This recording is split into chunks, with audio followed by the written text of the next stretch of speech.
আচ্ছা বলুন তো, আপনি কি আজকাল ছোট ছোট কথায় খুব বেশি রেগে যাচ্ছেন, আর তারপর একা বসে নিজের উপরেই খুব রাগ হয়? ভাবছেন আমার স্বভাবটা হঠাৎ এমন বদলে গেল কেন?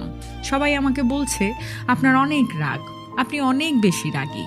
এর পেছনের কারণ শুধুমাত্র রাগ নয়, এটা হলো আপনার ভেতরের জমে থাকা চাপা কষ্ট, যেটা আপনি কারো সামনে কখনো তুলে ধরতে পারেন না বা সেই জায়গাটা পান না। অনেক দিন ধরে অনেক কিছু মুখ বুজে সহ্য করতে করতে নিজের মনের কথা কারো কাছে ঠিকঠাক মতো তুলে ধরতে না পেরে আপনি একসময় নিজের ইমোশন আর রেগুলেট করতে পারেন না। যখন কাছের মানুষগুলো আপনাকে বোঝে না, যখন বারবার আপনার অনুভূতিগুলোকে অবহেলা করা হয়, তখন সেই আপনার ভেতরে জমে থাকা অভিমানটা রাগ হয়ে বেরিয়ে আসে। আর এজন্যই অল্পতেই আপনার মেজাজ খারাপ হয়ে যাচ্ছে।